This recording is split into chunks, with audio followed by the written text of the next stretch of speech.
All right, hi everyone. Thanks for coming to the OTCAC meeting today on the 28th of November. I hope everyone had a great Thanksgiving. So let's call this meeting to order at 6:31. And so first thing on our agenda is the administrative items to confirm the agenda. So does anybody have any alterations or changes they would like to make? Hopefully everyone saw that the agenda was amended. We did have a second developer presentation scheduled, but that developer requested a postponement and attendance at a later date. So they were pulled from the agenda. So we only have one developer presentation tonight instead. Does anyone have any other items they'd like to add to the agenda or make modifications to the agenda? Okay, seeing none, could I get a motion to approve the agenda? I make a motion to approve the agenda. Thank you, Sandy. Is there a second? Motion second. Okay, I'll give it to Eric. Eric, thanks. All right. Any objections to approval of the agenda? All right, hearing none, our agenda is approved. Okay, next are the meeting minutes from our October 24th meeting. They were sent through email, and hopefully all of you had a chance to review them and offer any substantive corrections or anything that you want to discuss today. Are there any changes or alterations to the minutes that anybody would like to make?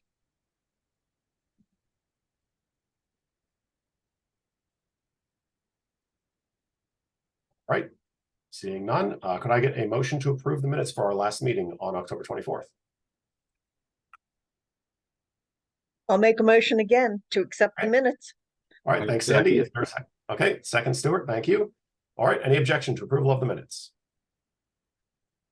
All right, seeing no objection, our minutes for our October 24th meeting are approved. Did I get that right? October 24th, yes. Oh, actually, there's an administrative change. I just noticed it. The date on the minutes says September 26th. So unfortunately, I have to request for the committee, could I have a motion to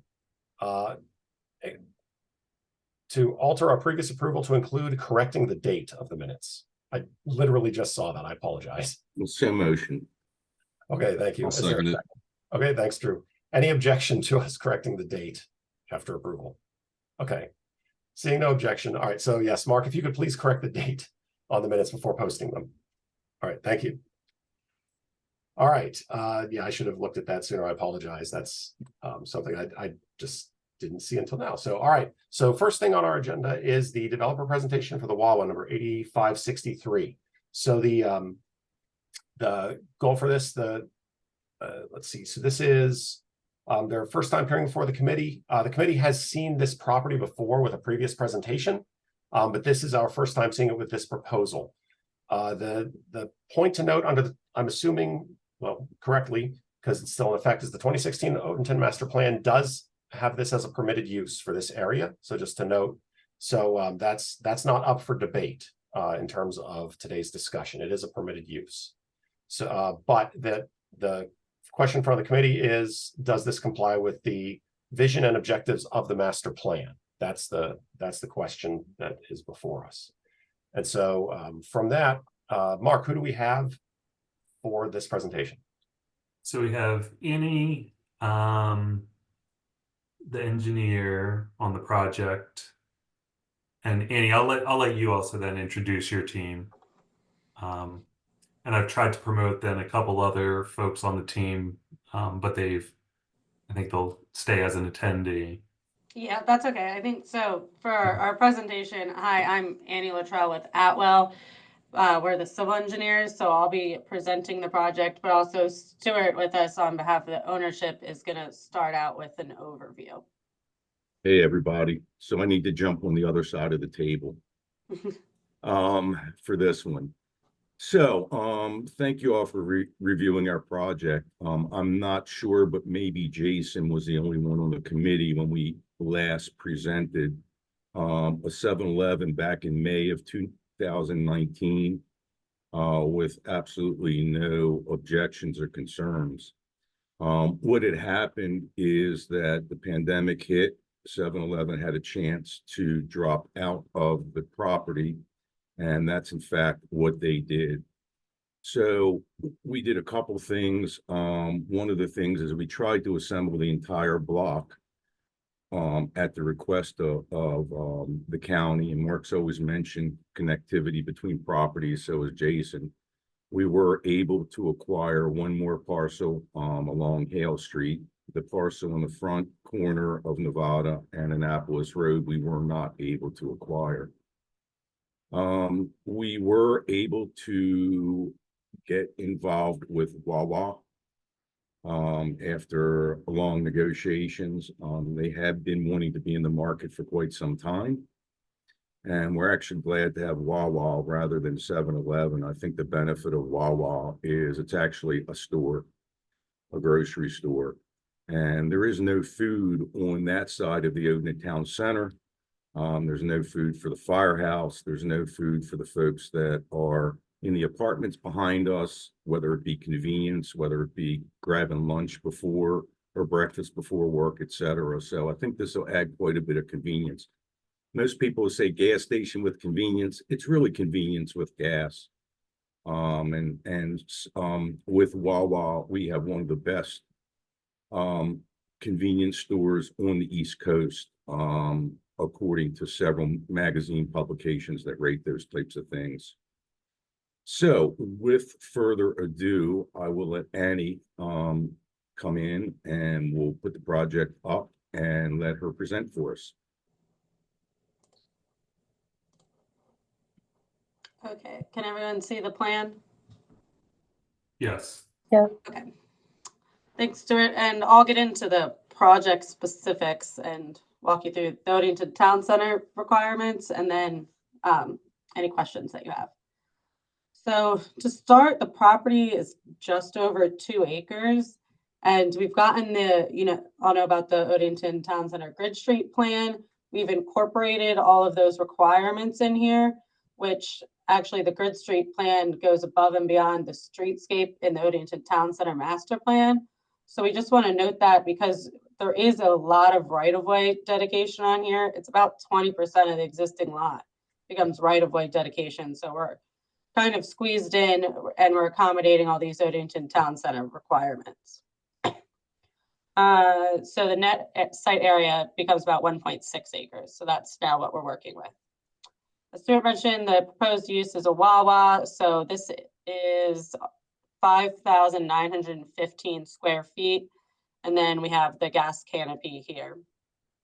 For parking, we're providing 50 spaces with 3 handicap and 8 EV chargers all together over here. So it exceeds the parking requirement by 5 spaces for a convenience store. We've oriented it along Baldwin, so it has a sidewalk that will be right up against the right-of-way. So the building is essentially right on the right-of-way here with the canopy in the front, which with the previous 7-Eleven, we have office wall approval to orient it like this. And it meets the maximum BRL along Baldwin. We don't meet the maximum BRL along Hale or Nevada, but since we're fronting 4 streets, it's kind of difficult with one building. Activity space, we're going to place over here, and this is a focal area. So part of the focal area requirements is to have some kind of public activity space near it. So this area will provide the activity space and a focal area for the Odenton Town Center master plan requirements. We haven't decided exactly what we're going to put in the activity space, but it'll be some kind of like benches and tables, something that goes with this corner. Green area, the requirements are 10%. Our current plan is about 20, so we're exceeding the green area requirements. Streetscapes, like I said, they're all provided per the Grid Street plan. We have all their plans for that. So they're a little bit over the actual Odenton Town Center master plan requirements, but they completely meet the Grid Street plan. They'll have 10-foot sidewalks around the entire property, and there's on-street parking along Baldwin, and there'll be this median along Nevada. All 4 streets get widening. Bicycle and pedestrian amenities. We have sidewalk connections along here. We'll have some kind of sidewalk connection to this activity space, and we're providing the 5 required bike spaces in a bike rack. Let me switch to the architectural renderings. So these are the architectural renderings. This front would be out towards Annapolis Road. The rear is back towards Hale. This side is the side along Baldwin. So where you're right up against the street, we have some windows in varying materials. So it doesn't really look like the side of a building. And then this is the internal side. Can I add one thing, Annie? So Mhm. this is Wawa's brand new building. And as you Yes. can see, it has a lot of different elevations on the front. And that really breaks up the building quite a bit. Also, when Annie mentioned the portion that's along Baldwin, the front entry that is interior to the site is also present to Baldwin, so people can come right off of Baldwin right into that entrance. Yeah, and that's where the sidewalk connections from Baldwin will be. So this is the front entrance that you could just walk right up to. And like Stuart said, all the different materials and the projections really break up the building and the massing that's they're trying to avoid in the Odenton Town Center. And I know you see all the signs on these buildings. We've checked, and the sign requirements of the Odenton Town Center are all met. And while we're on the elevations, just to show you, they have these art panels that can be switched out with other things. They're just generalized right here. So when we get into the bonus program, this is a potential proffer to switch this to be some kind of Odenton history artwork along these. So this will be in the front, and then this is the rear. And we Those can are reach out to the potentials. community and see what types of things might be of interest to put on those panels. Yeah. So they won't just look like fast food. The dumpster and the gas canopy. So this is the gas canopy and the dumpster. The materials match the building. You have some brick along here that kind of breaks it up and doesn't, for a dumpster, it looks much nicer. And then of course we'll have the dumpster screening, which brings me to landscaping plan. So you can see that that dumpster is here. We're providing street trees along all the sides. They'll be in the tree wells of that 10-foot sidewalk that's provided through the Odenton Grid Streets plan. Here's the bike rack location. We've provided benches along the frontage of Baldwin, which will be in front of the Wawa site. There's the street trees and hedges required along all the other streets. And now, so with the function of a gas station, a lot of the, well, most of the relief we're asking for from the Odenton Town Center Master Plan is due to landscaping requirements. So we don't meet the interior parking landscape requirements or the foundation plantings. But overall on site, we're able to provide an additional 14 planting units. So we exceed the overall landscaping requirements. It's just not, exactly where they're supposed to be. It's one of the reliefs we're asking for. So the proffer would be additional landscaping and additional green area. So we're providing an extra 10% of green area on site. The other modification, which we've already requested, but we need to present here to get a decision on, is to combine preliminary and site development plan. So we've requested that modification from the county. And then some potential bonus program relief we would be looking for is active frontage requirements. So Annapolis, Nevada, and Hale Street are all active frontage. So, since the building isn't on Nevada and Hale Street, there's some potential there that we might need some relief to those requirements. So I want to throw that one out there. And then the parking lot best management practices. We need to do soil borings to test the infiltration rates. There's the 3 requirements are either permeable pavers, the infiltration strips, or the wheel stops and discontinuous curbing to go on stormwater devices. So those are all pending how the soil borings work out. But if we can provide any of those, we will. But there's also the potential to need relief there. I think. Annie, can you show the site with the egress points? Yes. So Well, yeah, we'll have a right in off of Annapolis Road. a Right in right-in. only, and that's between the two fire signals that stop traffic when there is somebody coming out of the firehouse, and nobody will be able to come out of that exit. Yes. And then we have a right in, right out on Nevada, and then access points along Baldwin. On Nevada, as part of the CIP for the grid streets, they are going to be putting a median in and a curb all the way from Hale Street down to Annapolis Road, separating each side. So that's the reason why we're right in, right out on Nevada. Yeah, you can see it, the curve extends the complete block, and then this is the median portion. The only specimen tree we have, by the way, the county will be taking down with the widening and the Yeah, grid street plan. that one's right here. We're clearing less than 20,000 square feet, so it's exempt from forest conservation.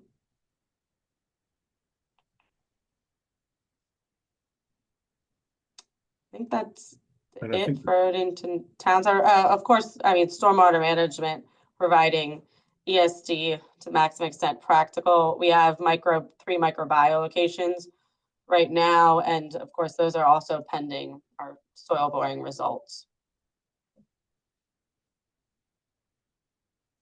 I think that's for it for our. we have the sign package, Annie. I can pull it up.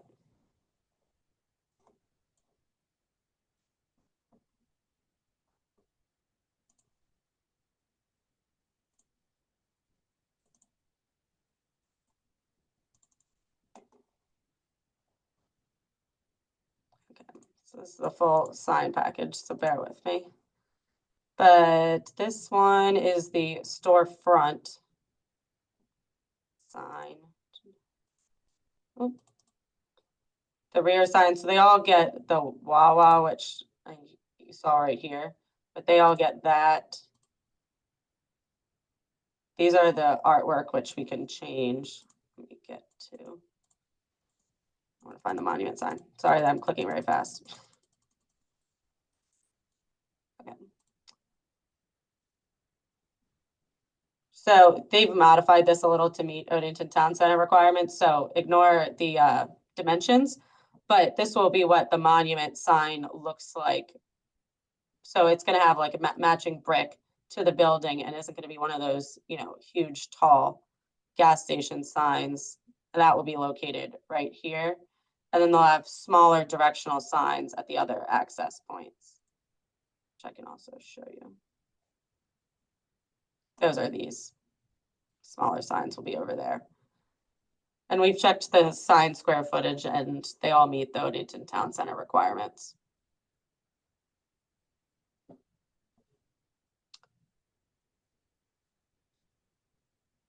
Anything else you want me to show, Stuart? I think that's it. We'll let questions Yep. decide what we need to show. I'll go back to the actual plan so you can see it. For any questions. Thank you for the presentation for this. Just, I just have a clarifying question. I'll get into my Yep. questions a little bit, but can you just, I just want to make sure that the entrances and exits explanation is clear. So from 175 onto the site is a right turn entrance only. There's no exit through that, correct? Correct. Okay. For Nevada, it's right turn exit. There's no left turn entrance. It's only right turn entrance and right turn exit on Nevada. Correct. And then both locations on Baldwin are left and right entrance Correct. and left and right exit. Mm-hmm. Okay, I just want to make sure that that was clear to the members of the public and the committee, because you went over that a little quick. Oh, Jason. Yeah, I can so, bring yeah. that up. Baldwin has full movement. Okay, all right. I just want to make sure that we got that right. So, okay, Martin, yeah, you have a question?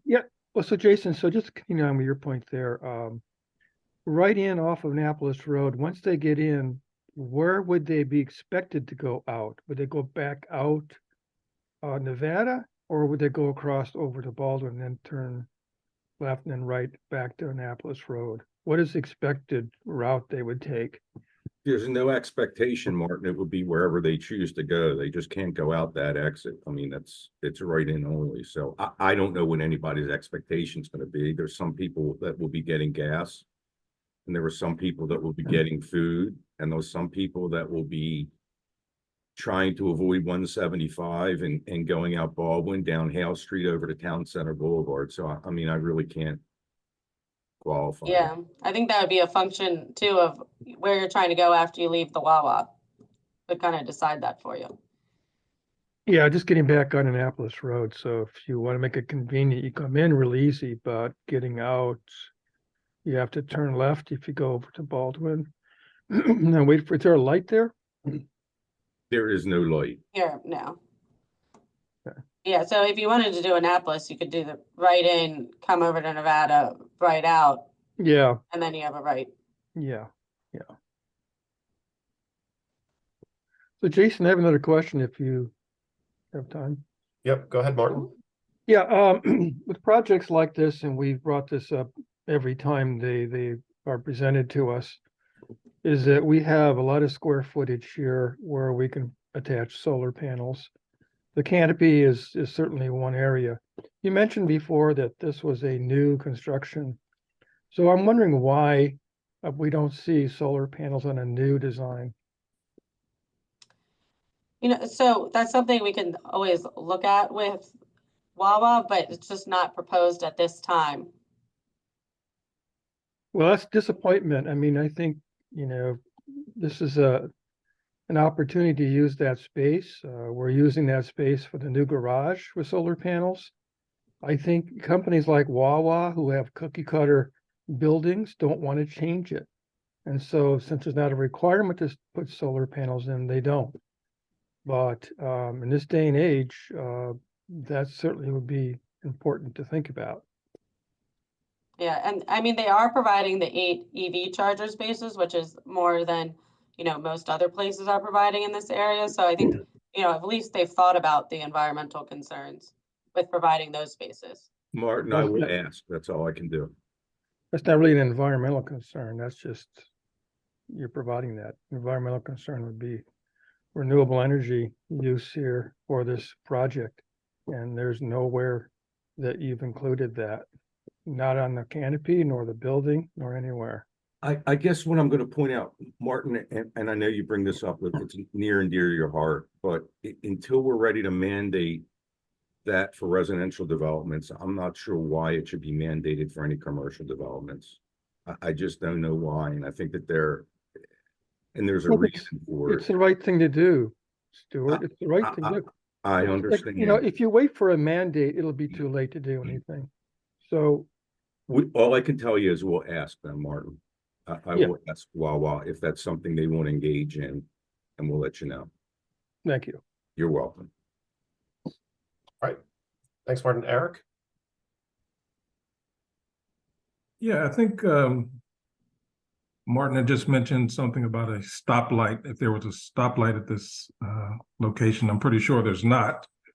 But with another gas station right across the street, is there an anticipation that in the future there may be a stoplight needed somewhere? So we're required to do a traffic study, which we are engaging in now, but State Highways has indicated that there's not enough traffic, even with the intended use, to require a traffic light there.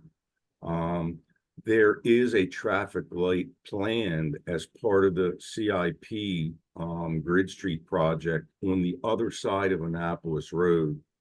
The intent when and this is again a good spot for where Wawa is. The intent is when the garage is built to try to encourage folks going west on Annapolis Road, instead of using the intersection in Annapolis Road and Town Center Boulevard, to use Duckin Street to Baldwin and come out there and go left to 32, or now go straight across and get your gas, but or coffee on the way home. But at that point in time, Mark might be able to tell us a little bit more, but I guess the county would also have to once again do a traffic study and see if there's enough traffic at that time for a traffic signal.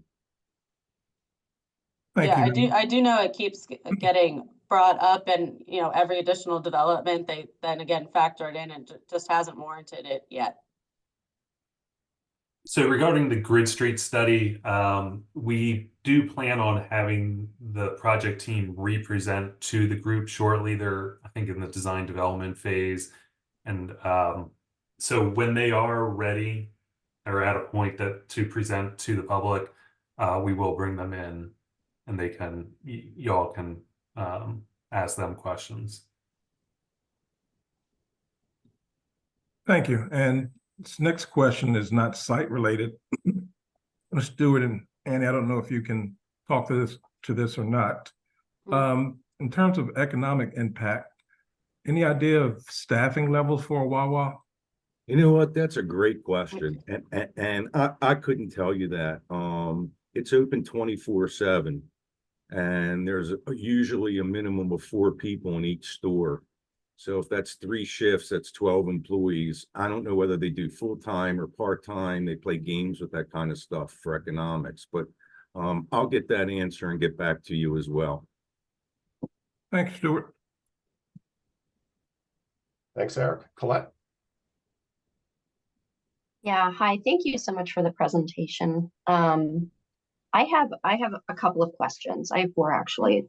One, I was wondering in terms of the landscaping, whether native plants would be considered.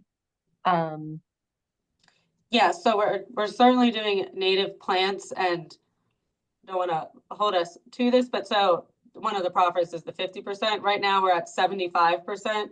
So we're definitely going above. So we'll see where it shakes out at the end. But yeah, we're definitely proffering over the required native species, and we're already over that. That's great. Thank you. I am also super happy about the EV spaces. Will any of them be fast chargers, or will they be level 2s? So I'll tell you what we've been told by Wawa. It's too far out and the technology is moving too rapidly to give you those answers. What they needed is they needed the 8 stations so they can go out to companies that actually put in these EV stations. They maintain them. And so I'm not sure at this point. It's something I can't answer, but at the time that they're ready to do it, it'll be state of the art, whatever the market determines. Yeah. Okay. I mean, it is, and I've mentioned this before, there is no fast charger in Odenton. They break so quickly. They do, but people travel specifically to a fast charger, and especially having it at a Wawa where people can sit and eat for the hours so that it takes to charge the vehicle, or 30 minutes, would definitely be a drawing point. And I'll make that point to Wawa as well. Yeah. I'm curious about why we're offering extra parking. So we only have the 5 extra spaces, and that's what Wawa really wants for their store. And I think that also counteracts. So I know we're moving towards that there's more electric vehicles, and that's great. But the 8 spaces, if they're not all full all the time, and kind of if you discounted those, we are below the parking. So I think that's, really wise. So you have this whole bank of EV chargers. So, we're counting them towards the parking requirement. But if you really took those out and made them a separate thing, because like you said, and I mean, they may use the Wawa too, but they may also just come to charge their car as well. Okay. I personally. Wawa has a sweet spot for 50 spaces. Yeah. Okay. Yeah. Well, and that's kind of what I was curious about, if it's something that's business determined just based on like what they see at other locations in terms of need, or whether there was some other argument for it, because I generally would rather have those spots go towards something else than. It's need based, and it's funny because at a lot of our meetings, people want more parking and not less parking, and I understand why you're mentioning that, but in this particular case, it's just a business requirement based on use. And we've gotten them down to their minimum. Okay. Works for Our website has all their site submission stuff on there where it talks about locations and characteristics. Yeah. And my last question has to do with sort of the sidewalks and the bicycle paths that potentially are around here. I am having trouble figuring out if there are sidewalks on the maps that are on here, and also if there are, because I know you had mentioned there would be bike racks, how people on bikes would get here, because 175, as we all have discussed countless times, is not particularly safe in Yes. terms of getting there. So if you could perhaps explain that a little bit, if I were on a bike, how I would get to Wawa safely, And that would be really so great. this will help. Let me pull up the grid street plans because they involve bike lanes, which you can't see on here because it makes it really busy, but that would probably help. Yeah, part of the sidewalk is the extension of the hiker biker trail that leads right by. And again, one of the faults of the hiker biker trail is a lot of portions of it, there's nothing to do, there's no place to get something to eat, something to drink, etc. So once again, the use will work really well for that purpose. So here's the cross section, but Baldwin gets a bike lane on both sides. So that would be coming all along here. They'll have a bike lane on each side, and our bike racks are right here. So it'll be right adjacent to where the bike lane is. And what about on Hale? Because like Hale is what heads to town center and towards the Mark station and everything down that way. Where's Hale? So Hale doesn't have a proposed bike lane, but it's got 10-foot wide sidewalks. Okay. And that was one of the things we did in the entire town center. And the reason for the 10-foot sidewalk is to accommodate bikers and walkers. Mm-hmm. It just happens to be that the sidewalk along Baldwin is part of the hiker biker trail. Yeah. Okay. I'm just happy to hear that there are safer ways to get there than on 175, because we all know that's not happening anytime soon. So Yeah, they have 10-foot sidewalks all around, and then you kind of have a big, I don't want to call it promenade, but a big sidewalk area here at the two corners, and then Baldwin will have a bike lane, and our bike racks are right adjacent to the Baldwin bike lanes. thank you so much. Anyone else on the committee have questions? Okay, I have a few questions just to get some clarification on items. So first, so the last time we saw a plan for this site, it was, as Stuart said, was with the 7-Eleven, and there was concern about the people leaving the site actually and potentially running into fire engines. So seeing that this is switched over to an intake only from 175 addresses that issue. One question I do have, because I don't quite know how to place it on this map, is do you know where the traffic light is for the fire station? For this picture, it's the traffic coming from Odenton and heading toward 32, so going from right to left. Do you know So where that traffic 32 light is this relative to way. your- Correct. So going from right to left, where is the traffic light that is stopping that traffic compared to your entrance? So it's right at the edge. Okay, so it's right, is it marked on there, Annie? So No, I thought that was it, but it's a contour. okay, so it's right where your cursor, a little to the right, Annie. Put your cursor up to the sidewalk there. It's right about, it's to the right of that. It's just to the right of that. Correct. About where her cursor is, somewhere to the right of that. Okay. So the only concern, I don't know if there's a way to fix this. The only concern I can see with this is in America, right turn on red is legal. I have no idea if a right turn on red would be legal. Jason, let me interrupt you a second. Sure. They're stopped behind that traffic light. Yep, They I know. can't go right on red. They'd have to go through the red light and then That's to the right.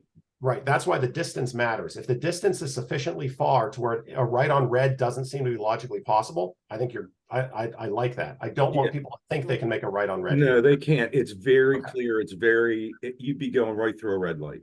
Okay, good. That's Clearly. what I wanted to hear. Yeah, it's not like it's up here where you could try to sneak in. Yeah, it's not. Right. Okay, good. Because We're Right. very conscious of the fire department's concerns when we presented the last time. okay. So following to that, like, have you had any conversations with the fire department or the fire marshal about this proposed plan? Not yet. Back when it was a 7-Eleven, we did. Okay. So we haven't presented this particular plan. They'll have a chance once we submit it to, I have discussed it with Mr. Lewis and he's aware of it. Okay. And with Okay. the fire marshal, we haven't per se discussed it with the fire marshal outside of a submittal, but it's not part of this, but we've already prepared the fire safety exhibit. So I know the fire truck can do the turnarounds internal to the site. Yep. Yep. No, it's more just trying to avoid people from running into the fire truck because they're being dumb. Is Yeah. really like just plain and simple. That's my biggest concern is people running into the fire truck. And there's Why only so we much went with this design. and then I apologize if I missed it. Did you say anything about outdoor seating outside the Wawa, and where would that be located? Yeah, okay, so they're unsure if they're gonna do tables out here at this point, but we've provided benches, which is probably what you heard when I was talking about outdoor seating. So that we've provided the benches along Baldwin. And then they're not shown here, but this will be the activity space that will also get some kind of seating, whether it's benches or, you know, a picnic table or something like that. But not out here in front of the Wawa at this point. You'd really only be able to fit a table here and here if you did it. Right. Okay. That's one thing to consider in terms of how they structure that activity space. I like the idea of having an activity space people to because that is a focal point there with Hale in Nevada, and so that seems like it would be a something I've seen at other Wawas, which was noticeably absent. Was that there's nowhere for me to buy food from Wawa and then go sit outside if say in the summertime. Yeah, we Yeah, have. and one of the focal area requirements is to connect to the activity space. So this will end up being a nice feature at this corner. That area that I think it's on this picture, it's in the lower left, that white area. I guess that's the property you were not able to acquire. Correct. Mhm. Okay. Any indication, like in your discussions, as to like what the plan is that they reveal, like whoever owns that property, did they reveal anything about what their plan is for this property and how that's going to, how that would interact with this site? She has no plan. Okay. And And I'll tell you, this is the structure. It's in the middle of the Nevada New Nevada Avenue. so the structure that's on the property will be taken down as part of the widening. Right. Yeah. Okay. And how is that border going to work between your site and that property then? Through here. Yes. So we've provided landscaping all along here. Okay. Okay. Abigail, you have a question? No questions? Yeah, so I'm curious, since it looks like there's there's 4 different ways to get in and 3 to get out of this plot. Like, why exactly it was the necessity to add the one on 175? Because just thinking about, I've done commutes going towards 32, and that road going in that direction is always busy during rush hour time. So if you have people who are going to be turning in on Nevada and then people who are again going to slow down to turn in right past that, I'm unclear on why the necessity to include that one when you can get people to just turn in Nevada to go around for 3 different options. Why Well, you so need with the median on Nevada, you can't really make a right here and then get in because you can't get across. You'd have to go down and either make some kind of illegal U-turn in this intersection or turn around somewhere else to get back on Nevada and come in. So this is, and that's, you know, the traffic concerns is a reason it became a right in only, but you can't really make this turn and get in. So this is for the people, you know, coming this way down Annapolis Road. So then, are you imagining that those 2 options on Baldwin, like that's for people who just happen to be on Hale Street or already on Baldwin who are turning in? It'll be people taking a left into the Baldwin Avenue. They can't take a left into the site from that right in only. So people coming from the west, going east on Annapolis Road will take a left to Baldwin. That's the only way they can get to the site. They can't even get to the site taking a left on Nevada. The people coming from the other direction, east going west, where there is more traffic, especially in the morning, they'll have two options. They can take that right in, or they can go up to Baldwin and take a right-hand turn there. One of the things, I guess one of the things is we have a right to access onto Annapolis Road by right for the property. So again, when we presented the 7-Eleven back in 2019, we had a full intersection there, right in, right out. And it didn't go over well. So that's the reason why now we've got a right in only. Yeah, you actually, and I know you could say it looks like there's a lot of access points too, but the way this functions, which they weren't able to acquire this piece of property internally this is their loading zone. And when, they come in and put the fuel in, or a fire truck or anything, even if you eliminated these, you can't even come in off Annapolis and then get back out to Nevada, because this isn't a full movement and you have this median here. So for those larger vehicles that are doing deliveries, or the fire trucks, you really end up needing all these accesses to be able to maneuver around the site. Okay, so these Unfortunately, this median on Nevada it services everyone else for Nevada, but it makes this access difficult. okay.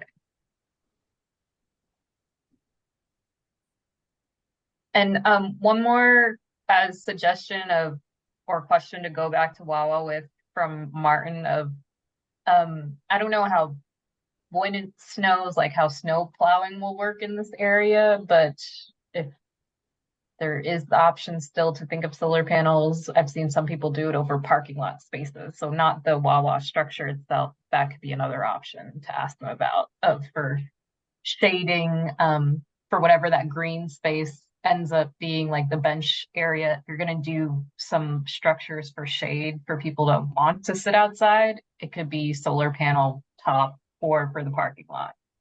Yeah, that's a good idea. There we go. We'll mention it. Thank you. Okay, and thanks, Abigail. Anyone else have questions? I have one more.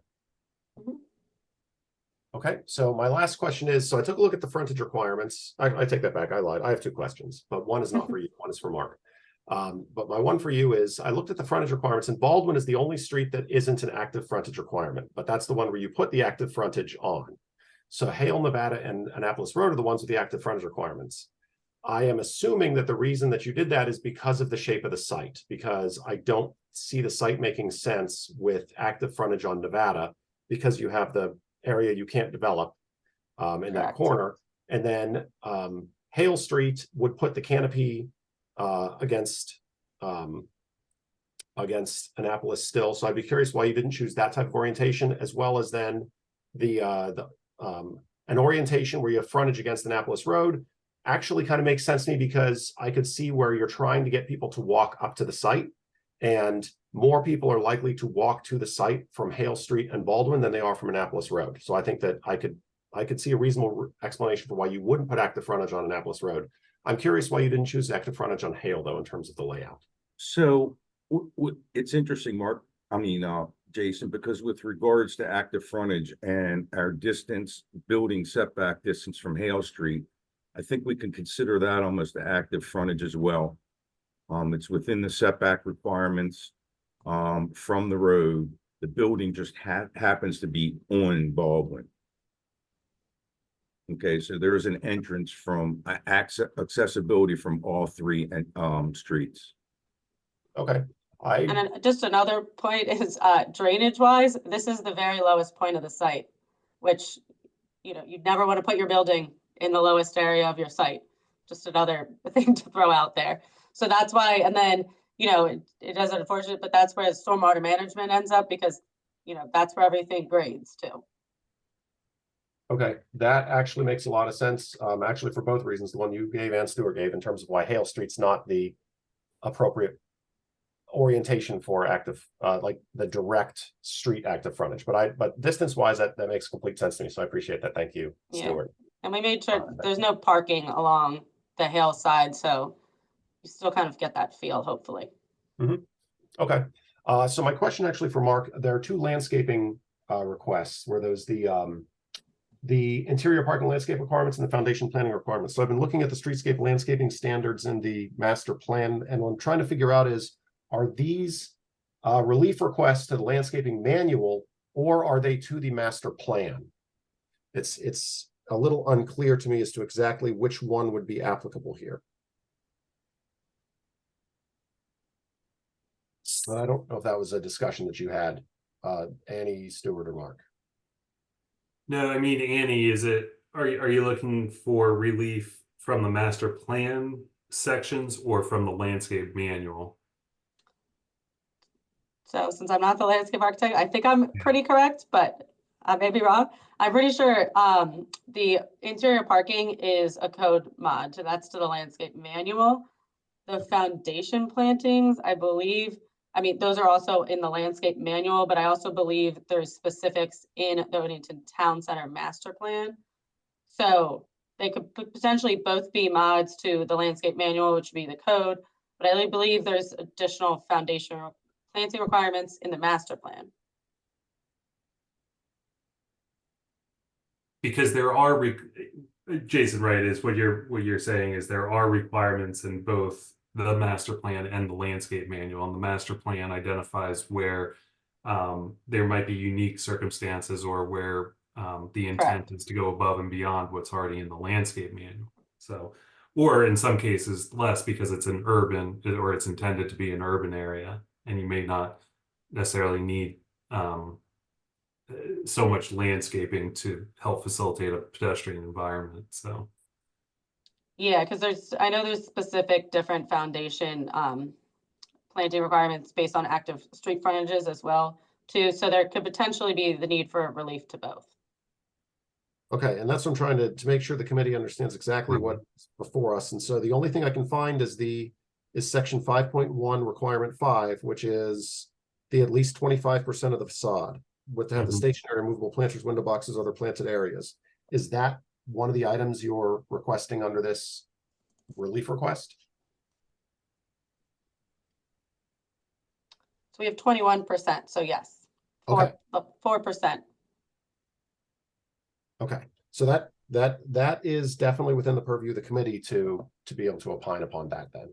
If it's strict, the reason I've asked is if it's landscaping manual, that's outside the purview of the committee, and that's up to the county. If it's the master plan, then it's within the purview of the committee. So that's Jason, we're landscaping the site higher than the requirements. It's just where they are being placed. Right. Yeah. Right. Okay. So that was all the questions I had. Mark, do we have any questions from the public? I believe that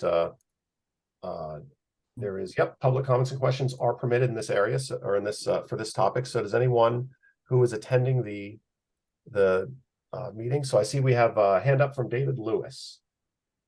okay. David, you should be on if you've got yourself unmuted. Okay, thanks, Mark. Thanks, Jason. You hear me now? Yep. Okay. I think actually most of my questions were answered, but I'll make a more of a comment than a question. For the record, my name is David Lewis. I live at 533 Oakton Road in Odenton, but I'm also a member of the Odenton Volunteer Fire Company. So I just wanted to address the 175 access. I'm pleased that it's an in entry only, not an exit, because that addresses the concern that we addressed with the proposed 7-Eleven. There was a question earlier about where our traffic lights are, and if you look at the picture that's currently showing, which if you show the firehouse there, basically the east and west corners of the firehouse basically are approximate location of where the traffic lights are. So that ingress point is actually between the traffic lights. So it would actually create a problem for us if that was an egress point, but since it's an ingress only, the traffic would be stopped at one of the traffic lights anyway, and not be able to enter there. So I just wanted to offer that comment to the committee. Obviously, there's still concern about traffic signal, but I think that falls on state highways jurisdiction at some point. It's a shame you couldn't do something with the adjacent property, but I think Stuart would say that that's somebody holding out for the highest bidder is probably.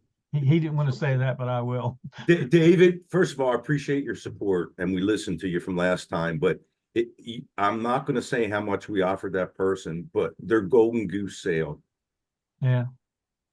Well, we own the place over there on Nevada Avenue, the little box that you see there about halfway down Nevada.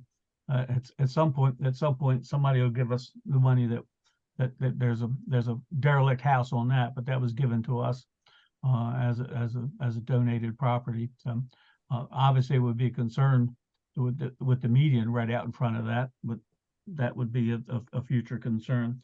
I guess my only concern, my other there was some discussion last time. What would be the inside where are the underground tanks buried on that property? The underground fuel tanks are right here. Okay. And is there any problem getting the fuel tanker in there? No, so we've checked the fuel tank to get into here. I don't have the schematic here, David, but they do this thing where they put a truck in there and do the turning radiuses and everything, and it all panned out. Okay. Yeah, we have to I do know it. that was part of the discussion with the 7-Eleven, because the Yeah. 7-Eleven wanted to use that 175 access point to get their tanker in. Yeah, so the difference, David, is we were able to acquire that property in the back. So some of those issues that came up with the 7-Eleven were alleviated by increasing the holdings there. Okay. Yeah, it helps, like when we talked about the access points, is now you can just really flow through this center for those larger vehicles. Some Okay. of them can go this way. And again, from the fire company's perspective, our main thing is that access point off 175, and I think with that being an inside only, other than any potential traffic cues that would cause fender benders. I mean, we're protected by the traffic lights, at least for our equipment going in and out. So Correct. So I thank you for the opportunity to at least address, I guess, more comments than concerns at this point, because you answered them all along the way. All right, thank you, David. All right, Jerry. So Jerry Thindale. Jerry, you should be able to speak Yes, now. can you hear me? Yes, we can. Yes, I've been following the convenience stores and gas stations quite a while after seeing several 7-Elevens, highs, Royal Farms as proposal for sheets. I was wondering when Wawa will come along and join the party. So glad that you have here. Yeah, as Stuart said, you're one of the higher ranked convenience stores. You focus a lot more on conveniences than gasoline, which makes you stand out quite a bit. The question though is that I know that you are limited in space, but I'm asking, I also basically mirror Jason's concern about having outdoor spaces for eating and such. I don't know if you have plans for that around the actual building itself, but I've seen other places where they have more space for the Wawa that did that. I think our intention is to use that activity space. You got a nice grass area over there by Nevada. Rather than sitting up against the building with people coming in and out, you have people that live in apartments in the area that want to come over, walk over, and have something to eat. Whether it's adjacent to the building or whether it's on the property, I'm not sure there's a huge difference. But that's how Wawa has asked us to address it on this particular site. All right, and second one is, I know you said you're still looking for the market availability for what kind of charging you're doing, but my suggestion is the same I did to sheets, if you remember, and that is, if you don't go without recharging, consider doing a pre-wiring for it, because there is a substantial difference that it needs compared to level 2. So you have while doing construction, you're tearing up the ground and you have access to it. You can run down a wire for level 3 whenever you find the technology that's needed. So that way you can save yourself a good amount of cost digging back up the line to put the conduit down. Don't know if that's any possibility. That's up to Wawa on how they build it. It's not my concern really whether they have to dig it back up and change it later on, to be honest with you. Again, the technology is moving so quickly. I wired my house and all of a sudden there's wireless. I cut holes in my walls and went up the attic, and 6 months later the whole house is wireless. So understand your concern. I will put it on my list to mention to Wawa during their construction, so that at least we covered it with them and suggested it. But I imagine they'll try to do the best they can with the technology that's available at the time. The only thing left I have is unfortunately a comparison to the Sunco across street, and that is how much canopy lighting do you plan to have in comparison to them? Annie? Yeah, so the canopy lighting, I would say, in comparison to other gas stations, I think it's more closer to the minimum required to provide safety and meet your on-site lighting requirements. There's no, huge bright lights or anything. You're not gonna light up this whole frontage.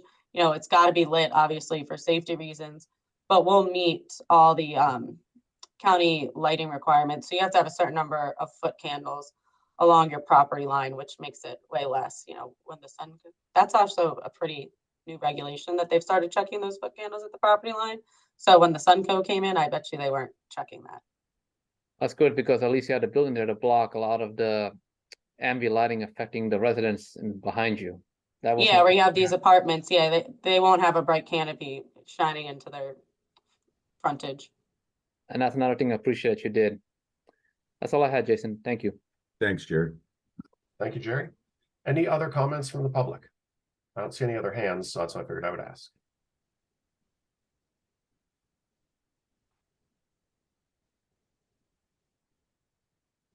Okay, bring it back to the committee then. Can I go on the other side of the table now, Jason? Can you sit on the other side of the table? Is that what you just asked? Yeah, on the committee side. I would say you are going to have to recuse yourself from voting. You got it. For sure. I'm good. But in terms of the discussion, I'd say, if there's anything else that you wanted to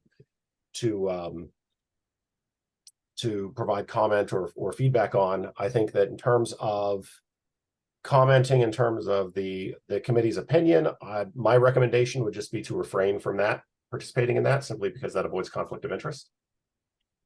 I'm not saying. I'm good. But I think that, are there any other questions the committee members have?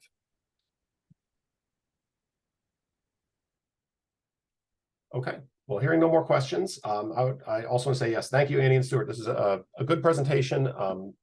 I appreciate that you had all of your answers ready, and that you and really, Stuart, good job on thinking through a lot of the comments that you received on the 7-Eleven site, because I know those two meetings were rough, like to get through. They really were.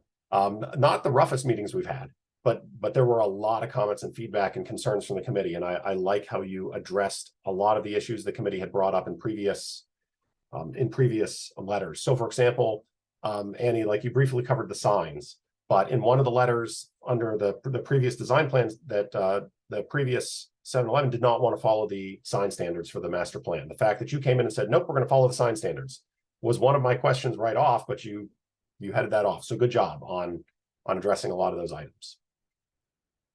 Thank you. So in terms of what's in front of the committee, so basically what it comes down to is a recommendation on approval in terms of, does this proposal fit with the goals and intent of the master plan?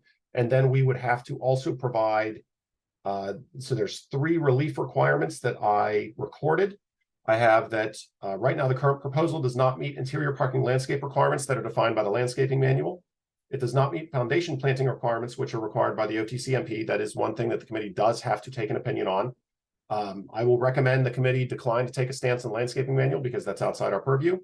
The third is the request to combine preliminary and site development plans. I will also request the committee to decline to take a stance, as we typically do, on that question as well.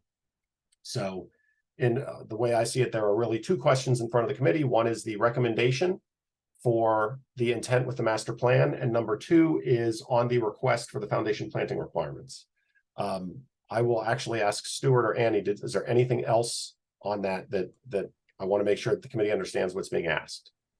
Yeah, so there's 2, and I want to call them possible ones, but for the sake of, if the soil borings come back that, there's a high water table here, there's no infiltration, we can't do permeable pavers, I want to throw that one out now, because we don't have those soil boring results yet. So if we can't do permeable pavers, it would also be the parking lot best management practices from the Odenton Town Center Master Plan. Okay. Okay, so in the event, so basically what you're saying is, you're trying to follow the management practices required, but the site itself may not let you. You don't know yet. Yeah, because there's 3 parking lot standards and they all require infiltration rates. So if we don't get the infiltration rates, then we can't provide them and we'll be requesting relief from that as well. You know, Jason, that's an issue all in Odenton just because of the water tables. That's all. Yeah. Happens on each site. Okay. Okay, anything else other than, all right, so any other ones that Stuart or Andy that I need to make sure we're aware of?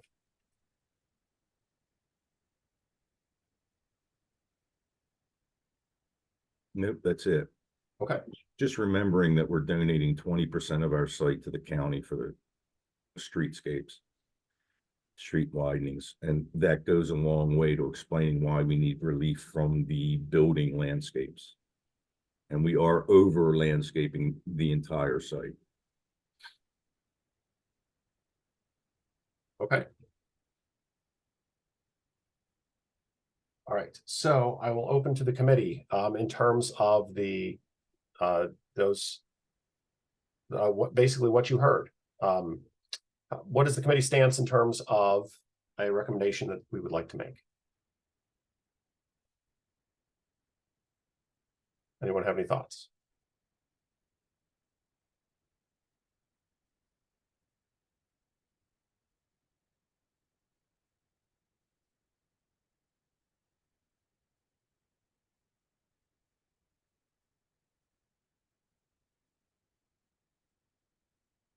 All right, so with no additional thoughts, then the question I would have is, I would entertain a motion for the committee to recommend approval of the proposal in that it, on what we have heard, that it meets the goals and intents of the master plan. Jason, I think that's a good motion to make. We would want to probably include comments about the site, even though we approve it.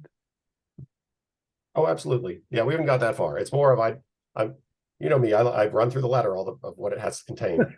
Start at the top. All right. All right, so I would entertain a motion. I can't make it.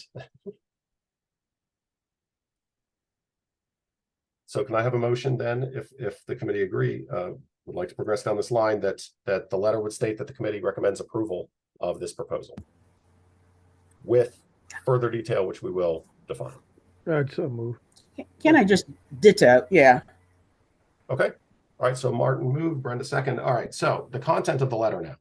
So we're going to hold the recommendation of approval. And so first, I would say that the committee is declining to take a stance to combine the preliminary and site development plan, as that is outside our purview. Any objections to that statement? No. Hearing none. By the way, I'm trying a different approach to doing the letters to try and help move things along. So that's why you see me changing approaches. Number 2 is I would say the committee declines to take a stance on the interior parking landscape requirements because those are for the landscaping manual and that is outside our purview. And beyond. So any objections to that? All right, so that's the easy ones.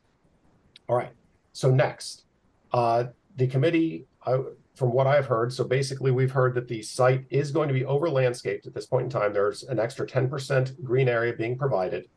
And the request is to have a relief from 25% foundation planning is required because they can only hit 21% at this time. And so does the committee recommend approval of that relief? I say yes. Okay, so I'll take that as a motion that we would approve that relief. Is there a second for that? Yeah, I second that. Okay, Drew. All right, so any discussion specifically about that we want to have in terms of recommending approval of that relief?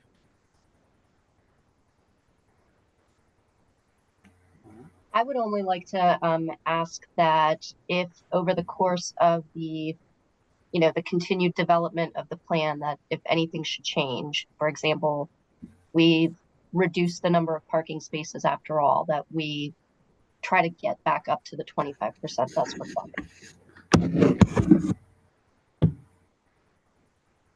Okay. Anyone have any objections to including a statement about just saying the committee would like that, like the developer to consider that if as the course of development necessitates changes and it is possible to get back to 25%, that the committee would encourage the developer to do so. I think that would be appropriate. Okay. All right, any other comments on the approval of this relief item for the letter? Okay, so hearing that then, any objection to including in the letter then the statement that we will approve this relief item with the statement that Colette said about encouraging that getting back to 25% if possible? Okay, hearing no objections, we'll include that. All right, next, the parking lot best management practices. At the time, right now, the committee cannot make a qualified opinion on the surface parking lots. In this case, though, like basically, if the soil tests come back and say that they can't do the pervious pavement, they pretty much have no choice other than to request and hopefully receive the relief. And so, would the committee have any issues with a line stating that the OTCAC recognizes that basically the study has to come back to determine if this is a possibility, and we understand that the developer is trying to follow the OTCMP requirements for the surface parking lot requirements to the best extent possible, considering that the site itself may prevent them from doing so because of the location of the water table. And so if the study comes back saying that it's not possible, that the committee would approve the relief requested for the parking lot and pervious pavement. Any objection? I think that's fine, Jason. Does the retention areas compensate for the size of them? Or not? Can I answer? Yeah, please. Okay, sorry. So yes, stormwater management wise, because if we can't provide permeable pavers, we don't get to count any of that volume. So the other retention areas or other stormwater devices would have to compensate for that volume. Yeah, okay. Okay. All right, so any objection to including that we would approve the relief, hearing that the current plan of stormwater management would account for the volume? We appreciate the attempt to follow all of the requirements, but understand if the study comes back and says that they cannot, and we would recommend approving the relief then in that case. Any objection to that? Okay, hearing none. All right, so we will include that statement. So that covers the two items for relief request, and then the other two we decline to take a stance on. I would also state that for the content of the letter, in terms of summarizing the different comments, we'll talk about the EV chargers, how the committee appreciates the inclusion of 8 EV chargers and would encourage other environmental options such as solar if possible, as well as consideration for the most state-of-the-art chargers possible, even if consideration isn't to have them installed right away, to think about having the infrastructure to install this to state-of-the-art at some point in the future, because it's cheaper likely to install it now than in the future. So, Jason, I'm sorry, just to interrupt, state-of-the-art does not actually designate the levels of charging though. So Okay, you have a state-of-the-art charger that just is a level 2 that doesn't charge quickly. So you want me to state level 3? You want a I don't know what they're called, so tell me what you want it to be called. I mean, Can I just suggest making it fast chargers and keeping it that simple? yes, thanks, Stuart. I think that would be best too. Because I'm like, I don't even know, I mean, what levels we're dealing with anymore, because that might change. It's changing. So. It's changing. Right. So yeah, I don't have an EV, so I don't know the terminology. So I'm happy to write whatever terms we should put in. So if the committee is encouraging the installation of fast chargers, I'm all in favor of putting that as a content item. I'm going to talk about specifically the comments about the ingress point for 175, how the committee appreciates the conversion of that to be ingress only, and how that has alleviated a lot of our prior concerns that were raised in previous letters, dealing with traffic and the potential for the fire engines and fire trucks from being hit by vehicles. And so we appreciate the consideration of the developer to making that change, as well as I will I also am going to bring up the red lights, how the committee was very pleased that the red light is sufficiently distant from this ingress point such that someone would have to run the red light to be able to get into this site, and we don't have any complex maneuvers right now that are possible on 175. So basically trying to make it as safe as possible for the fire trucks that we can.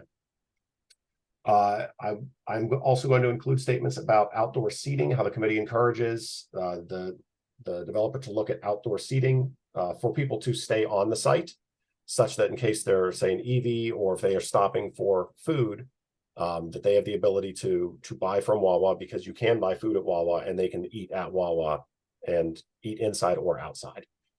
So I think that is also appropriate. In terms of other comments, the encouraging of native plants, I'll build that into the landscaping item. And see, and I will also bring up that the committee appreciates that 20% of the site is being dedicated to the county to improve the surrounding streetscape and improve the roads in this, as according to the Grid Street plan. Because I do think that's important that the county understand that that the committee believes wants that to be a priority to improve these streets in this area. Any other items that anyone heard that they would like me to include?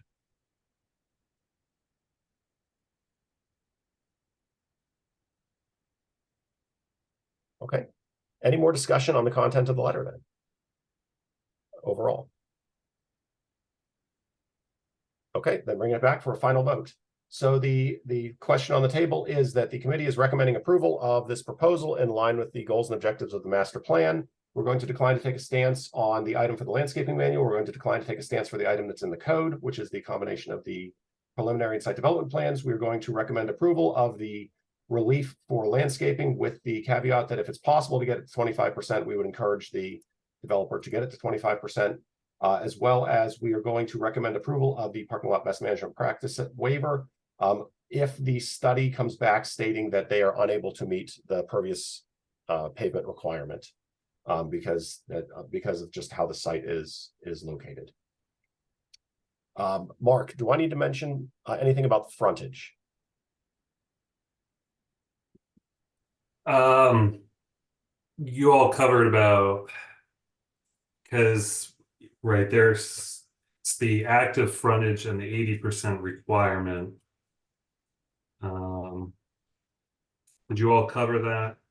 I didn't talk about it, but I saw it in my notes, and I was like, ooh, I probably should bring that up, because if I need to mention frontage, I can, because I think that the committee has heard enough to where it is understandable why the site proposal has the frontage on Baldwin, and why Annapolis is not ideal, why Nevada is not ideal, why Hale isn't ideal for the layout of this site.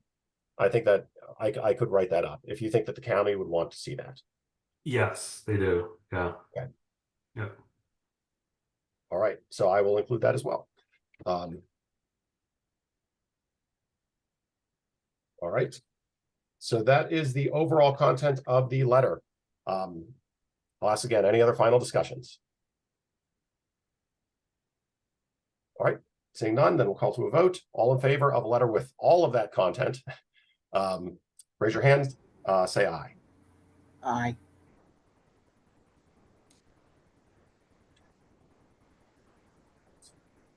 Three. Okay, I see Brenda, I see Eric, Colette, myself. All right, Sandy, or okay, I see Drew. All right, okay. All opposed, raise your hand or say or say nay. Eric, was you were for and forgot to clear, or just double checking? You need to lower your hand, Eric. Your hand is up, Eric. Do you want your hand up, Eric?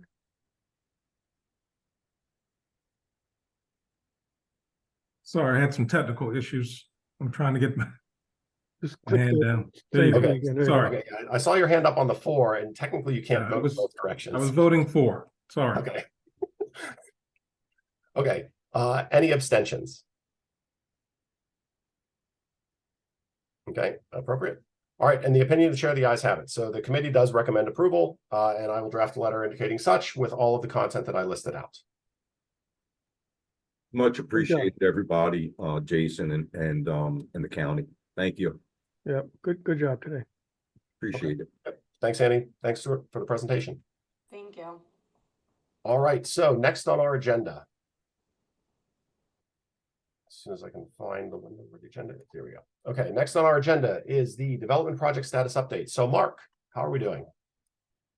Okay, so the last time I just presented an overview of or provided an update on these development projects was, I think, back in April, or I'm sorry, not April, August. So we have had a few updates, and I'll go through those quickly. And what I'll drop here in the chat for everybody is where you can find these updated, where you can find the updated list as well as the map. What you see online right now is from August. Tomorrow morning, I will update that list and map with the current version that we're reviewing tonight. So let's chat about some of these updates. So number 4, the Starbucks that's actually just across the street from this current Wawa, their bonus program or their relief that they requested through the bonus program was approved. Again, that relief was to locate parking adjacent to a grid street and along a street edge.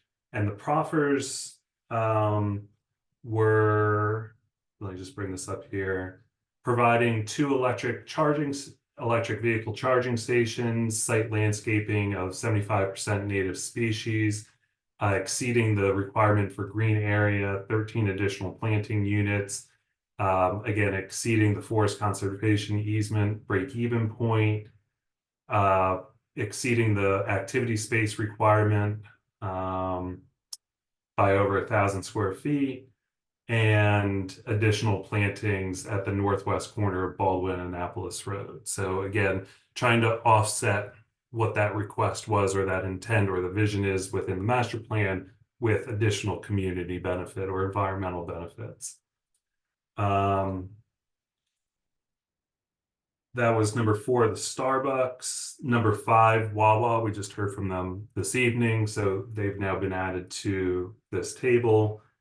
Number 10, the Sheets. If you remember, one of their modification requests was to combine the preliminary plan and site development plan review. That's now been approved. So you'll now see that in the development review phase and status column that is now the site development plan review. Number 11 is the Academy lots 1 and 26 through 35. Their preliminary plan was approved a couple months ago, so they can move on to the site development plan. If you remember, that was the 2/2 type of units where the former daycare facility is on Baltimore Avenue. And then number 16 is the Starbucks in the Odenton Shopping Center, the giant shopping center, and they've now submitted their application, so they're in the preliminary plan review phase. What has been removed and what you saw in the status table for August was the Odenton Business Park at Lot 4. That project has since been completed. And again, just as a reminder, that was a warehouse flex space tucked away by the Greenway Bowl. And really, you can only see it from 32 as you're driving by. It's just tucked away back there. I think you can only really see the roof. So that's been removed from the table. So that's the brief update. And again, for the public, this website that I posted will be updated tomorrow morning. So you'll be able to see this new information. Hey, Mark, any update on the auto parts store on Annapolis Road in front of the shopping center? It's been since 2015. I only know that they're in the grading permit phase. Are they? Okay, great. Yeah. Thank you. Yeah. So they have all their approvals from the Office of Planning and Zoning. It's how they're progressing with inspections and permits. Okay. Any questions on that? So in terms of all these like projects, how many are, it looks like a lot of these are not sitting in or are just getting to now planning and zoning, that they are I don't know, it's hard for me to tell, like, unless I do like a really big think. Are a lot of these things sitting in planning and zoning, or are they not? And it's really now they've just entered the process because they finally got to that stage, or passed through. What's your general assessment in terms of these 16 items as to where they are located at in the process? So, right, I think in August, well, the one project that's since submitted their application was the Starbucks. And I think back in August, there may have been again one or two that the committee had heard the presentation, but the application wasn't submitted. So it's nice to see, right, is that the applicant presents to the advisory committee, still works through some of the details. That's understandable to get public feedback, and then ultimately they submit. So I think the timing for that has been positive.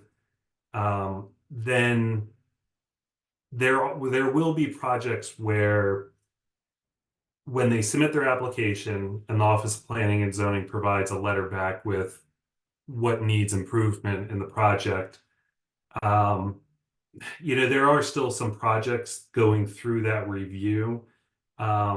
Some projects need to, during the review phase, there is communication between the applicant and the Office of Planning and Zoning, and there are times where the applicant may not have realized that a modification was needed, or the Office of Planning and Zoning again noticed something that may require a modification.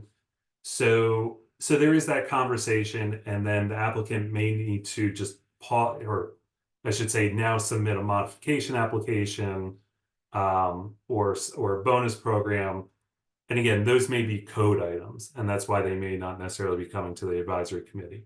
And so that kind of stalls the overall either sketch, final, preliminary site development plan review process until that modification can get approved, so that it gets folded into the ultimate review to say, okay, the applicant hasn't addressed this one requirement, they needed relief.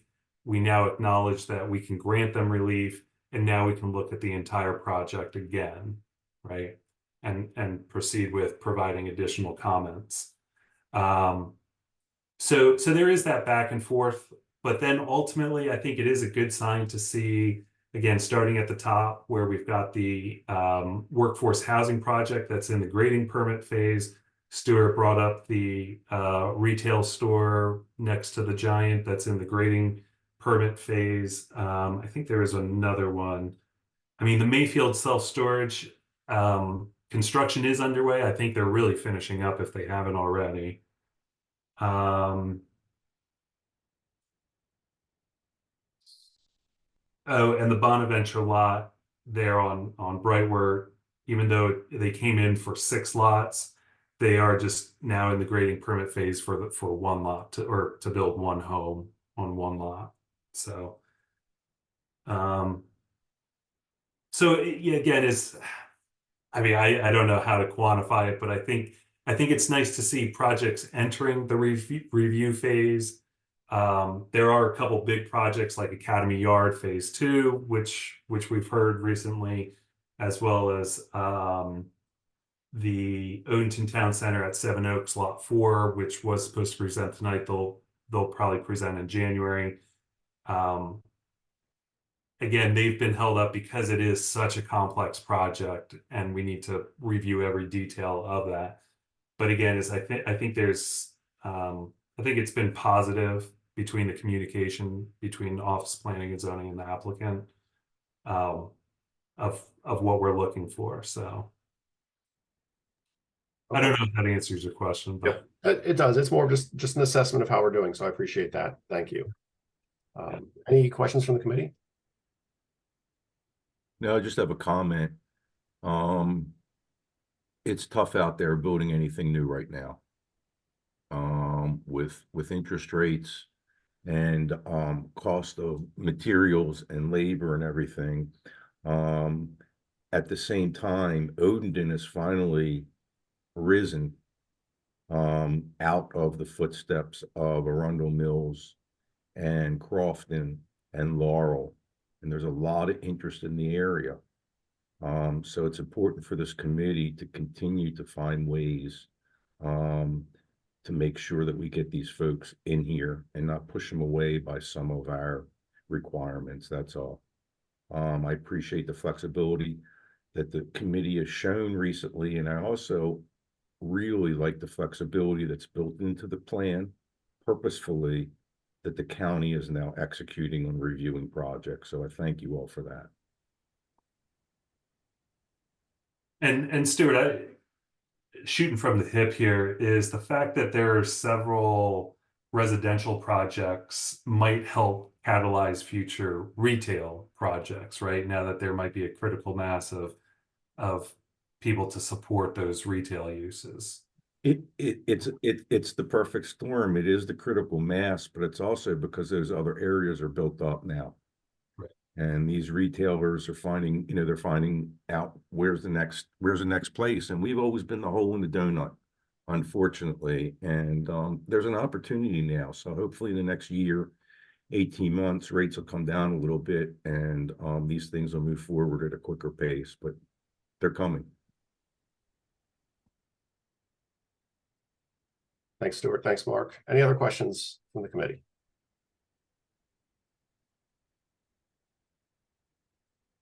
Okay. Seeing none. So thanks, Mark. Appreciate the update. So next on our agenda is the OTC master plan and code revisions update. So this is some good news in terms of where we are. So Mark, where are we? Yep. So I just dropped 2 links in the chat. One is a link to Bill 8423, which is for the master plan and the code revisions or code amendments. And then the second one is how you can submit testimony. So just to recap what's happened over the last month, the bill was introduced to council on November 6th. The Office of Planning and Zoning provided council a brief introduction to the plan and the code revisions at a work session on November 14th. And then the upcoming is December 4th is the first hearing on, again, the plan and the code amendments. And then I think, Jason, the next item on the agenda is for the advisory committee to submit testimony. But first, just wanted to see if there were any questions from the committee about where we currently are with getting the planning code amendments adopted. I got a question, Mark. So there's a bill 8423. How's the vision plan treated through this process? Is that something that the council is going to also look at, debate, or not? Well, they have to, right? And initially we were saying that we anticipated this to be 2 bills. It came together as 1 bill because if the council were to adopt the master plan without the code revisions, then there would be nothing governing development within the Odenton Town Center, or vice versa. If the code was approved, or sorry, if the code amendments were adopted, there are still requirements then in the master plan. So it's not the complete package. So again, that's why probably the bill was put together where you have the master plan as well as the code amendments. Thank you.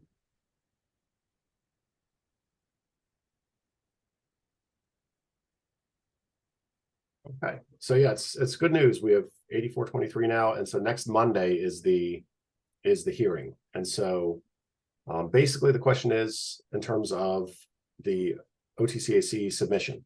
So what the county council has right now is the PAB letter, which references the 2 letters that we sent to the PAB. So the committee members, you were all provided the 3 letters. So one from the PAB, which the county council has, and then the 2 OTCAC letters.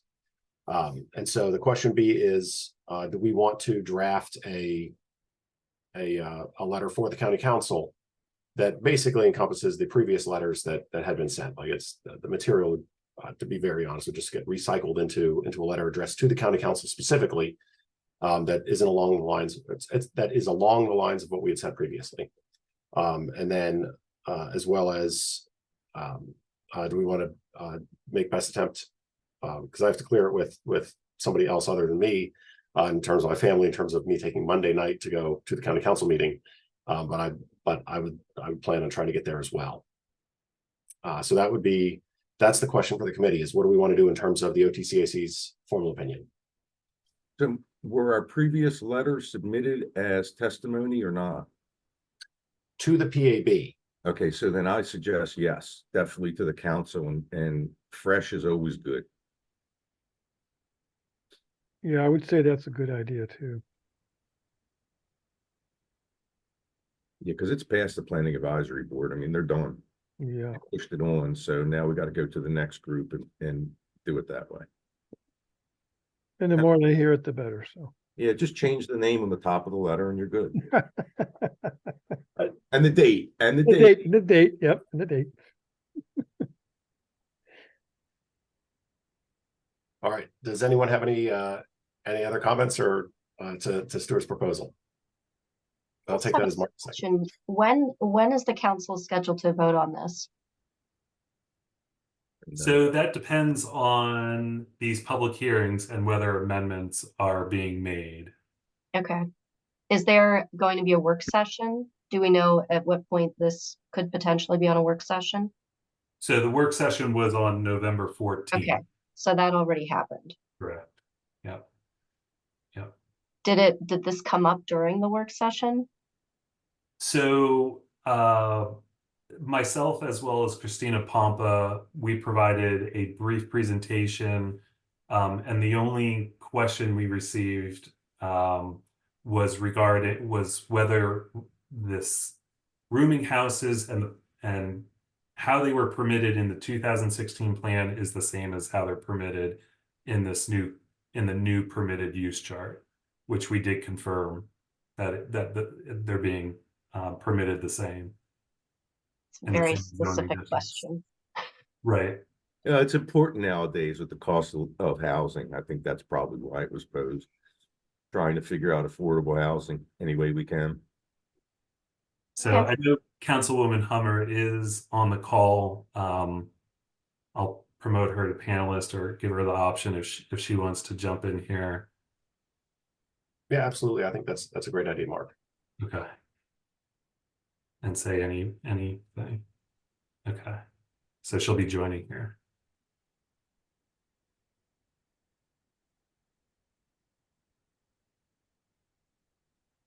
There we go. Can you hear me? We can. Okay. The question was asked about the timeline for when this should be voted on. So the first public hearing meeting is Monday. I am aware of at least one amendment that will be coming through on Monday, and I believe there'll be some more. I've been hearing from some folks in the community. We're working on some things. So it will be at least 3 more meetings before it's depending on how many amendments there are. So there will be on the 4th, and then I anticipate more meetings on the, let me check my calendar. What's the next meeting after that? The 4th, and then I anticipate some more amendments on the 18th. And then, so the earliest that this would be voted on would be January 8th for the final vote. So there's time for people to give input. I've been hearing from, in fact, I've been speaking, I've talked with, well, been communicating with Stuart today about some different issues. I've met with talking with another business owner, just getting some clarification on some things. So when I say there's amendments coming, I'm not anticipating anything massive that's going to substantially alter the plan, but there are some technical things and things that we're checking into. But that we're in good shape with this one because of the work of the committee and of Mark's longtime service on this and working through all the details. So as I said, I'm not anticipating major things, but any piece of big legislation like this, there will be some things that come to light, some little things that we'll need to address. But and Stuart, don't worry, I've got your list, and I talked with Christina Pompa today, and we'll be getting with you on that too.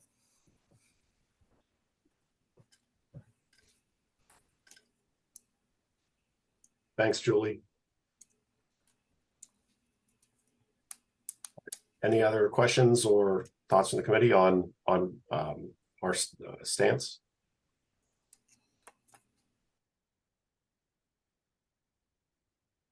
Okay, so what I've heard is proposal, and I'll take Martin's comment as a second, is that the committee should release a letter to the county council indicating our support, as well as summarizing a lot of the details that we provided the PAB in terms of the history and the amount of work being done. And we encourage the county council to approve the new master plan.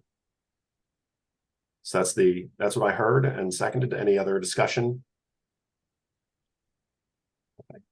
So all in favor of the committee holding that opinion and sending it to the county council, raise your hand, say aye. Aye. Okay.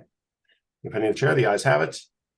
So we will do that. I will get that in according to the county guidelines for how it has to happen. And I guess a question for you, Julie, this is where any advice you have on the process. Is it beneficial to the county council to get the full package of all the letters that the committee has written in support of this over time for the PAB history, or should I just do one letter to the council that details everything and make it short and sweet? I think the one letter will be fine. Okay. To sum it all up, I think that would be fine. Okay. That I can do. Thank you. All right. So, and I will make all effort I can to try and make it to the meeting as well to just provide our approval statements in person for the 2 minutes that I would have. No guarantees I'll be able to do that. I have to get that approved by somebody else, but I will try. I will as well. Okay. Thanks, Stuart.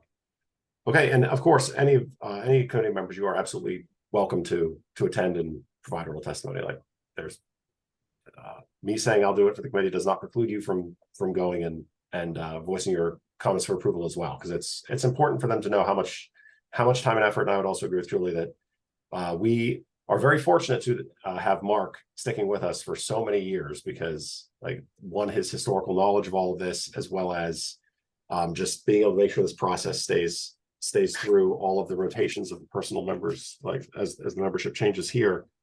So I think it's important to have that. So thank you. All right. So next on our agenda is any advocacy or new business. Anyone have anything they would like to bring to the committee? No, I just want to mention one thing. I really want to thank who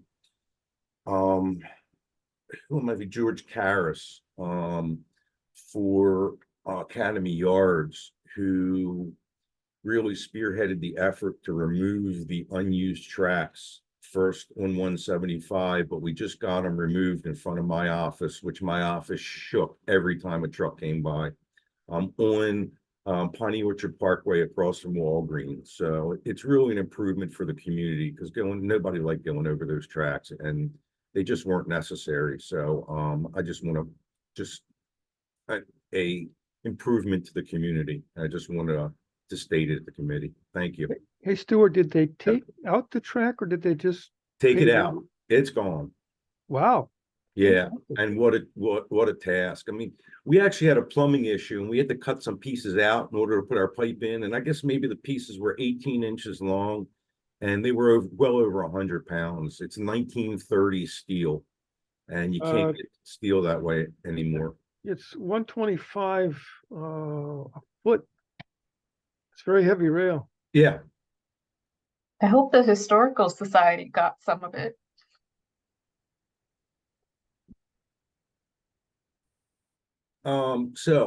We have been working with them.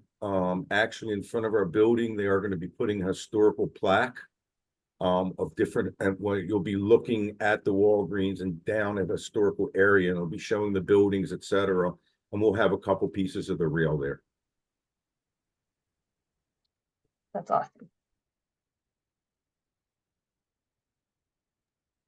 Yeah, no, that's a great move forward, and when they eventually get to repaving 170, then all smooth out. So it's, I agree, Stuart. That is a great step forward. So Yeah, that's fantastic. sorry, Martin, you're saying I spoke over you. I'm sorry. No, that's okay. I'm just saying it's fantastic. They did that. It's terrific. Yeah, good work. All right. Anything else from the committee for new business? Okay. All right. So then this is time of the meeting where we open to general public comment. We did not have a very long general public comment at the last meeting because we went very, very long. So I want to make sure that anyone from the public who's attending has a chance to speak if you have something you'd like to say. Yeah, Jason, I just wanted to jump in. Do you all want to have a December meeting? We haven't received any requests from developers to present, so there's nothing pressing. So that would make it December 26th. I would recommend to the committee that we postpone. I think that the odds of us getting anybody who wants to present on December 26th are incredibly low. So unless there's an objection, I would propose that we cancel our December 26th meeting. Yeah, that sounds good. I second. I'll be out of town anyway. Okay. So yeah, So Mark, let me let's ask you a cancel. question, Jason, to follow up on that, and with the potential vote on, what did she say, January 8th? That's a moving target, obviously. Did we want to possibly meet before that date in case there's anything we needed to do? I don't think there's anything, but I'm just bringing it up, that's all. That's a good question. So Julie, do you believe that there is that any substantial changes would did we just lose Julie?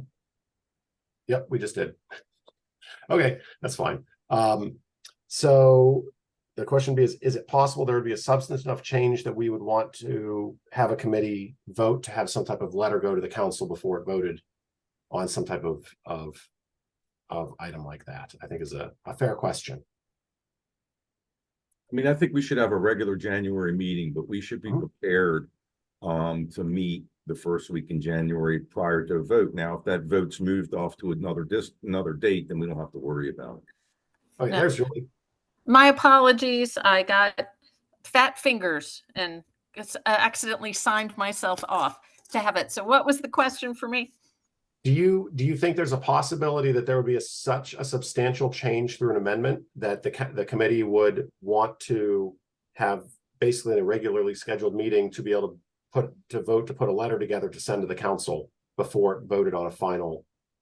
I don't anticipate that right now, but I am happy to share the amendments with the committee as they come through, and if there's anything that I believe looks like it's going to be larger, to let you know. But I really do think that it's not going to be anything that's going to change the overall vision of what the plan is. I think that it's going to be more technical options, but I will be happy to keep the committee informed of those. Okay, thank you. We would appreciate that, because yeah, it's if there's a substantive enough change to where it really goes against kind of the intent of the plan, I think we definitely want to weigh in. Right, certainly. And it's kind of, and I will be, any amendments that are coming through, Mark and I will be communicating a lot on. So I think we can together agree if there's anything that we think that the committee would really want to weigh in on. Okay, we appreciate that. Thank you. So Jason, right, is you all could, so the first hearing is December 4th, and then the 18th would be the second. You all could tentatively schedule a meeting say the week of the 18th, whether it's the 19th, we typically meet on a Tuesday. And again, is whether we, again, talking about whether any of the amendments are significant enough for you all to meet, then we can hold that, or we can continue to meet on the 19th. Otherwise, we can cancel it. But I'm just trying to think about how you all would discuss whether it's significant or not as a committee without violating a Open Meetings Act. So we don't have to discuss that. We could get a recommendation from somebody else that is making that assessment for us. Yeah. It says like that basically if the committee's passed information that says that our assessment says that we believe this goes against or substantially changes what the committee has written about, you should look at this.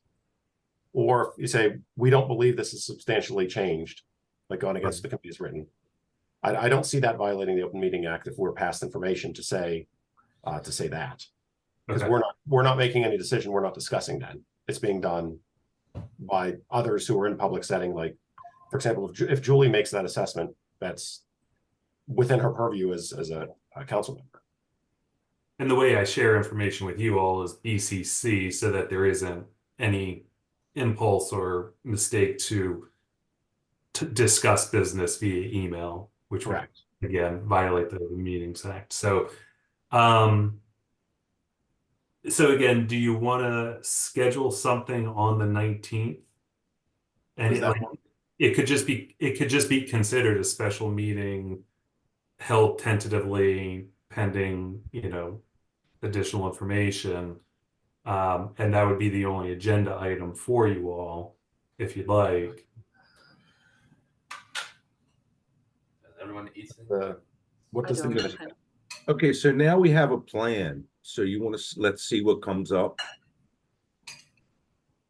Right, and are you looking for, say, Councilwoman Hunter or Office of Planning and Zoning to provide that recommendation?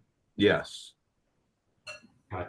And the other thing too is, as Jason mentioned, it doesn't preclude you all from attending the meeting and speaking on as a resident, right? Since you all haven't vetted any of these potential amendments as a committee, you can't speak on behalf of the committee, but you could say as a resident, I approve or recommend approval or oppose this amendment. So that's an option too.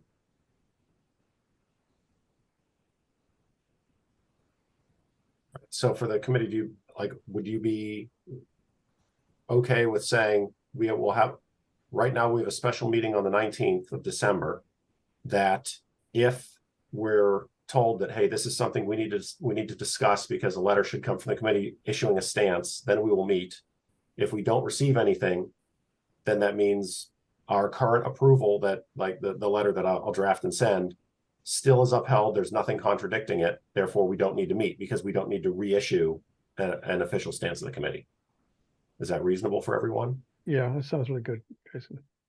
Okay, so Mark, it sounds like yes. So 6:30 on the 19th of December, we'll put a special meeting on the books. If the committee needs to revise or provide additional qualifications toward its opinion, then we will meet and we will be told that that is the case. Yeah. So the other thing too is we can go off of what any amendments are on the 4th, December 4th. And then, like I said, is December 18th is the second public hearing. When would you want to make that call? Because you may want to hear what's being discussed on the 18th, but then I wouldn't be able to cancel the meeting or because to cancel the meeting until the morning of the 19th. Yeah. That should be okay, Mark, I think. Everybody's comfortable with that? Yeah. Waiting until, so again, just to clarify, we will make the final determination on whether the meeting is happening the morning of the 19th. just so we have the benefit of hearing what happens on the 18th, correct? Yeah, that's reasonable. Okay. Is this plan okay with you, Julie? Yes. Okay. Right. So yeah, I guess, so then the committee will wait and see what happens on the 4th, and then an assessment to say, hey, this is a bigger deal than what it looks like, that it's not just technical now. And then be told that. Okay. All right, so good point, Julie. Thanks, and thanks, Stuart, for bringing this up. Okay, so for public comment then, I see Jerry has his hand up. Yes, this is just an FYI for the community who is unaware of it. Apologies for those who do. It's repeating myself then. But if you're concerned about more food retail, the Seven Oaks Shopping Center just got a Brewster's, which had a ribbon cutting ceremony done by a council member. I don't believe it was you, Julie, but he came along and just handed over a paper certificate and welcome on board. And they're getting a neighbor, Jersey Mike's, in the same building. This is the old Columbia Bank building that they had. So I don't know if that means anything, but I can see more food retailers coming in if that's the trend. Yes, it's very exciting that Brewster's is there. And no, it wasn't me. It was my aide was there to give the certificate because I was out of town that day. But he was there on behalf of my office. And so, yes, if you haven't gone to Brewster's, go and check out the ice cream. So that's exciting to add that to the neighborhood. And I agree. And I'm looking forward to Jersey's Mike's as well. That's all I had, Jason. Thank you. Fun Thanks, fact, Jerry. I found out that Brewster's first international location only has 2. The first one, it was in Guyana, where my family's from. Wow.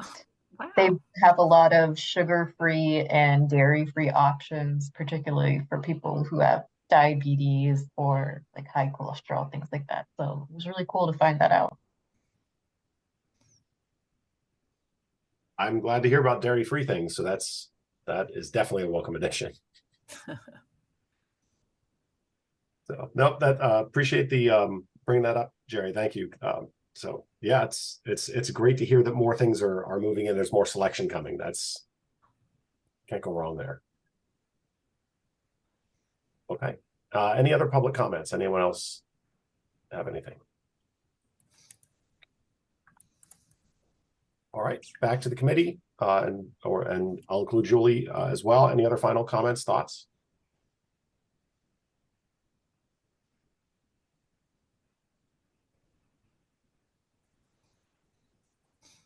Okay. Well, congratulations, everyone, on having a significantly shorter meeting than the last one.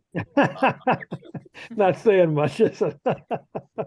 And Jason, I'll mention too, is Jason and I have been talking about how to better streamline these meetings and maybe some tips and techniques of how to make them run efficiently and cut down on the time. And Colette, thanks for your input. And again, as if other members do have some other ideas, we are all ears for it. So, we'll continue to make this process better.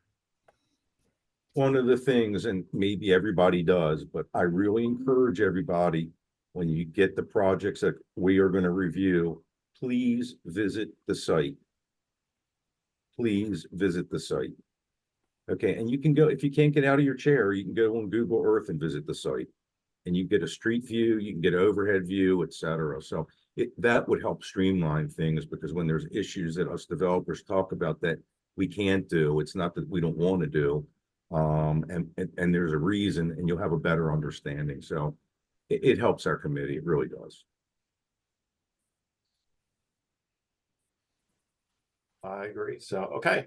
Well, then without further ado, I will entertain a motion to adjourn. Motion. Okay. Stuart, is there a second? Second. Okay, Martin, thank you. Any objections to adjourning at 8:25? Thanks, Jason. All right, we stand adjourned at 8:25. Thank you, everyone. Have a great night. Jason, great